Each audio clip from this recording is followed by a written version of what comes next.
Boa noite, queridos. Mais uma vez estamos aqui para adorar o Senhor. E é tão bom sentir essa comunhão e saber que ela perpassa, atravessa esse distanciamento social, porque estamos num só espírito, num só coração. A minha oração é que esse culto seja um canal da graça de Deus sobre a sua vida. Que o Senhor fale poderosamente com você. Que o Senhor o console e o renove nesta noite. Estamos juntos para adorar o Senhor. Nós somos a Igreja Batista no Jardim Guanabara, também a sua casa. Sinta-se muito bem conosco.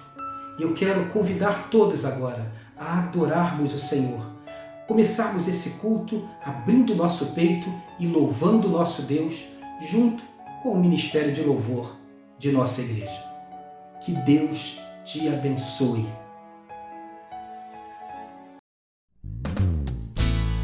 Obrigada, Senhor, porque o Senhor é o nosso Rei, o nosso Senhor, o nosso Salvador. Nós te agradecemos e queremos te pedir que tua presença nunca saia de nós. O Senhor continue a reinar nas nossas vidas, agora e sempre. Aleluia! Sobre toda a terra tu és o Rei, sobre as montanhas e o pôr do sol. Uma coisa só eu desejo é reinar de novo em mim, reinar em mim com o teu poder, sobre a escuridão, sobre os sonhos meus. Tu és o Senhor de tudo que sou, reinar em mim, Senhor. Vem reinar, Senhor, sobre o meu pensar, sobre o meu falar. Sobre o meu pensar, tudo que eu falar, faz-me refletir a beleza que há em ti. Tu és para mim mais que tudo aqui. Vem reinar de novo em mim, reinar em mim com o teu poder, sobre a escuridão, sobre os sonhos meus. Tu és o Senhor de tudo que sou. Vem reinar em mim, Senhor, reinar em mim com o teu poder, sobre a escuridão, sobre os sonhos meus. Tu és o Senhor de tudo que sou. Vem reinar em mim, Senhor. Vem reinar em mim, Senhor. Vem reinar em mim, Senhor.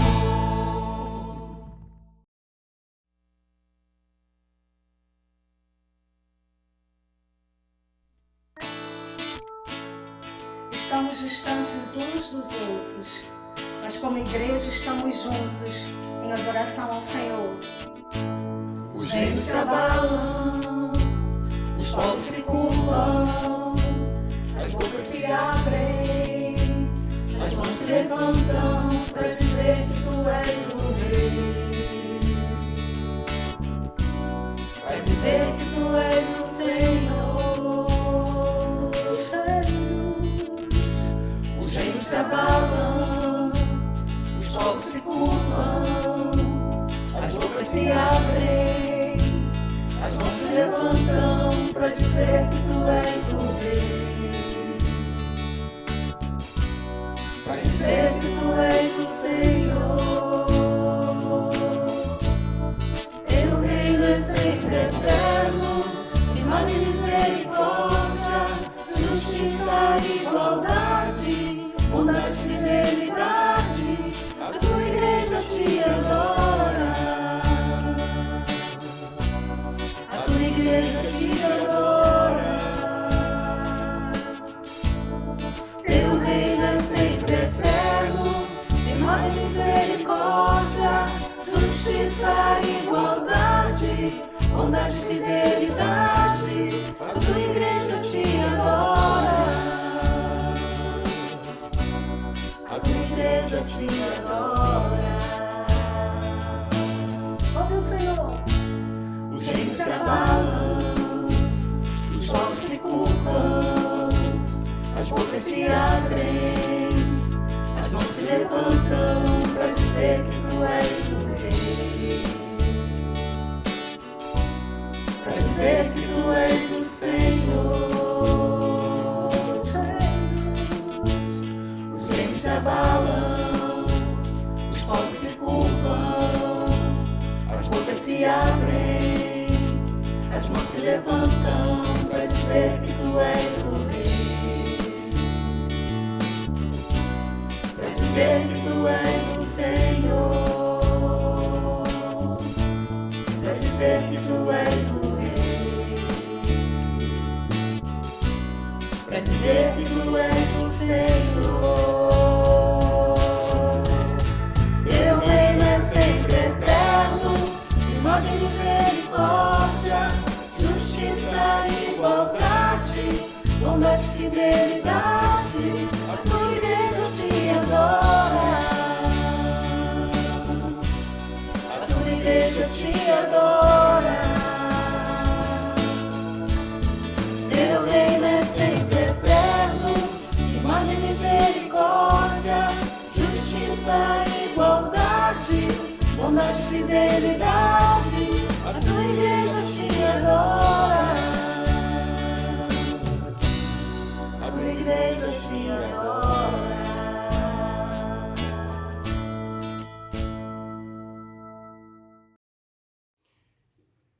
Nessa noite, eu quero meditar sobre o seguinte tema: em tempos de crise, não faça conta com a graça de Deus.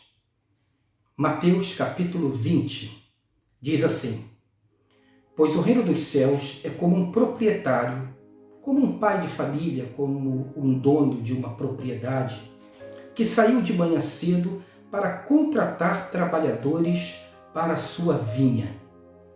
Naquela época, as pessoas se reuniam na praça da aldeia, na praça da cidade, num ponto central, para que ali os pais de família, os donos de propriedade, pudessem passar por lá e contratá-los para um dia de trabalho.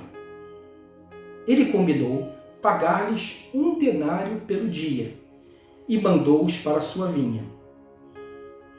Isso era por volta de umas 6 horas da manhã, quando começava o dia. Por volta das 9 horas da manhã, ele saiu e viu outros que estavam desocupados na praça, e lhes disse: vão também trabalhar na vinha, e eu lhes pagarei o que for justo. Eles foram, saindo outra vez por volta do meio-dia e das 3 horas, fez a mesma coisa. Então, aquele pai de família, aquele proprietário de terra, aquele homem que saiu para contratar trabalhadores para a sua vinha, foi às 6 horas, depois às 9 horas, depois ao meio-dia e depois às 15 horas, sempre contratando trabalhadores para a sua vinha.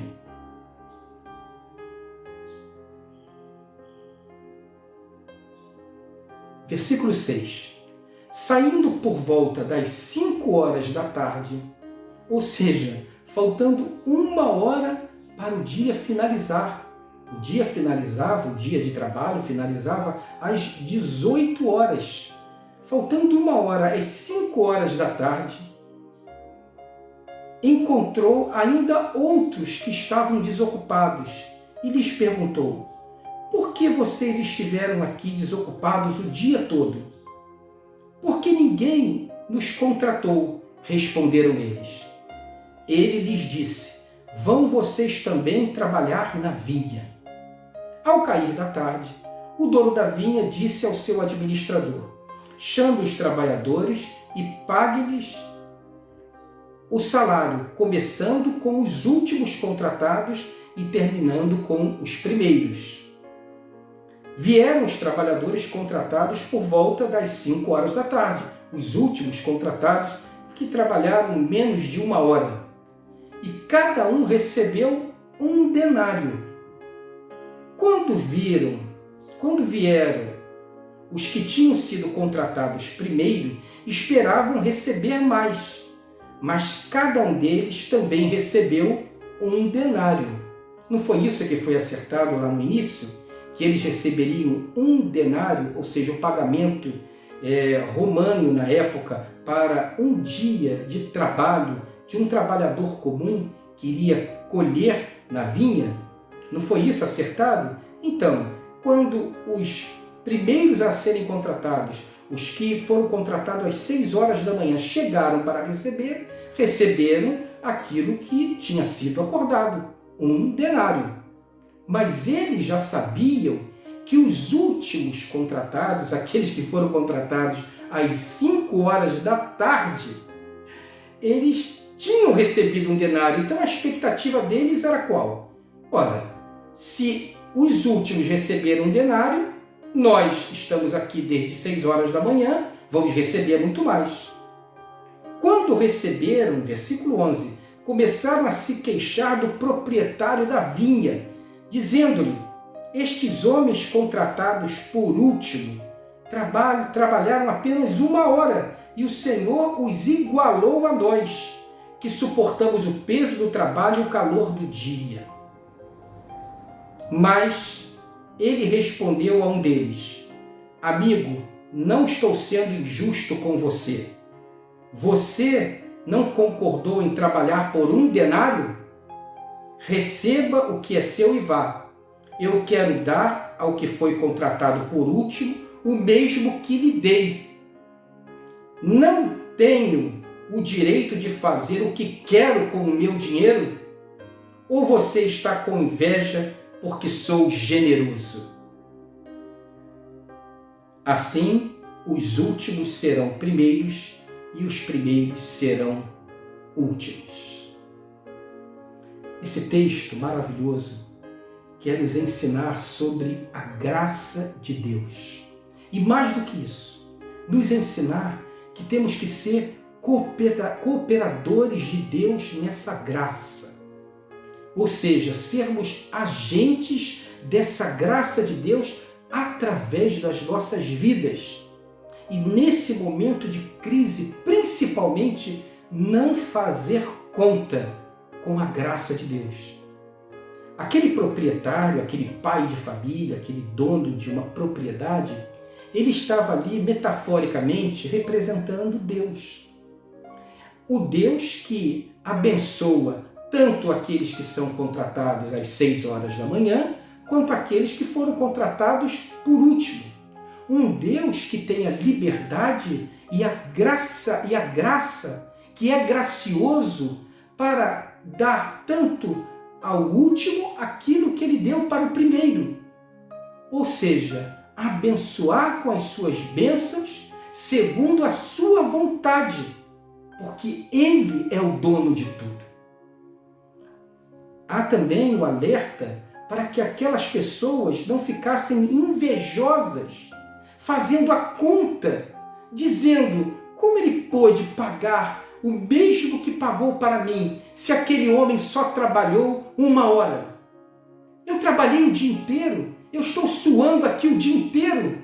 Como é que eu posso receber a mesma coisa? Fazendo conta com a graça de Deus, fazendo conta com o dinheiro do pai de família, do proprietário, daquele que o contratou. Você compreende como nesse momento a gente não pode entrar nesse erro de fazer conta da graça de Deus? Muito pelo contrário, reconhecer que nós, todos nós, somos como aqueles trabalhadores lá naquela praça no ponto central, esperando que a graça de Deus nos visite. Todos nós estamos do mesmo jeito, indo para a rua para conseguir o pão nosso de cada dia. Todos nós somos iguais diante de Deus. Então, temos que ter o nosso coração tranquilo, receber aquilo que Deus tem nos dado com alegria e nos alegrarmos com aquilo que Deus faz na vida do outro. É interessante isso, né? Porque nesse momento de contingência, de distanciamento, de isolamento, de lágrimas tão densas, de lutas tão severas, de questões financeiras tão graves, como é comum ter alguém ao seu lado para chorar contigo as suas lágrimas. Agora, como é difícil encontrar alguém que sorria contigo as suas alegrias e as suas vitórias, que tenha alegria nas bênçãos de Deus da sua vida, que se alegre quando a sua vida está indo bem, mesmo que a sua vida não esteja tanto assim. Como é fácil a gente olhar com o olhar comprido, invejando o outro e querendo fazer conta com a bondade, com a graça de Deus. Vamos pensar assim. Vamos olhar de outra forma. Imagine aqueles homens ali. Saíram de suas casas, deixaram suas famílias, suas mulheres e seus filhos na expectativa de que voltariam trazendo o pão nosso de cada dia. Homens trabalhadores, homens responsáveis, que deixaram suas mulheres orando por eles, talvez chorando, talvez tivessem saído de lá num momento difícil, mas foram trabalhar para poder trazer o pão nosso de cada dia. E então vem um proprietário e contrata alguns. Imagina a alegria desses homens. Puxa, consegui trabalho, vou levar o pão nosso de cada dia hoje para minha família. Ficaram alguns ali, mas às 9 horas, que surpresa! Aparece novamente o proprietário da terra, o pai de família, dono daquela propriedade, e ele contrata mais alguns. Que alegria! Depois, ao meio-dia, novamente. Aí ficaram alguns ali, já desanimados, mas ainda tinha metade do dia. Que surpresa, às 3 horas da tarde, aparece alguém os contratando novamente. Era o proprietário, o dono da terra, contratando de novo para trabalhar na sua vinha. Que maravilha, que alegria! Vou levar alguma coisa para casa. Talvez não leve um denário inteiro, talvez não leve o pagamento total que eu esperava conseguir, mas levarei alguma coisa. Agora se coloca na posição daqueles que ficaram. Talvez ali no meio daquele pequeno grupo que não conseguiu trabalho, alguém estava em desespero, pensando: eu não tenho como voltar para casa. Eu deixei o meu filho chorando de fome. Eu já não trabalhei ontem. Eu não tenho como voltar para minha família, olhar para minha mulher e dizer que eu não consegui nada. Mas aí o dono da vinha, o proprietário, vai e o contrata às 5 horas da tarde e dá a ele não uma fração pequena, mas dá a ele o denário inteiro, o supre da sua necessidade, do pão nosso de cada dia. Que maravilha a graça de Deus, que não faz acepção de pessoas, que não conta com o nosso mérito, que não faz uma conta com aquilo que nós merecemos ou não, uma graça que nos visita, um Deus gracioso e bondoso que nos presenteia sempre. E isso deve alegrar o nosso coração, quando vemos a graça de Deus visitando as pessoas. E mais do que isso, queridos, devemos nesse tempo de crise nos somar a essa graça, sermos graciosos também, tirar definitivamente de nossa boca qualquer palavra de contenda, de justiça, de juízo, como se soubéssemos alguma coisa disso. Preste muita atenção. Você passará a vida inteira sem saber o que é 1/100º da justiça de Deus. Se esse é o seu caminho, que caminho árduo, e provavelmente um caminho um tanto quanto hipócrita.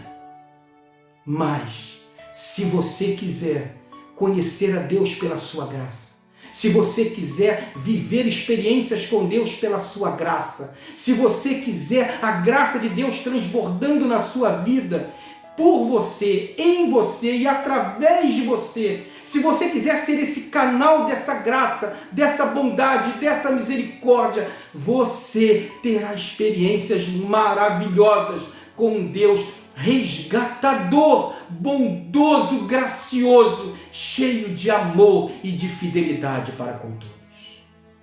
Essa é a maneira. Por isso que a Bíblia o tempo todo vai nos dizer que Deus é amor e que o vínculo da perfeição é o amor. É interessante, né? Em 1 Coríntios, o apóstolo Paulo começa a falar sobre dons espirituais.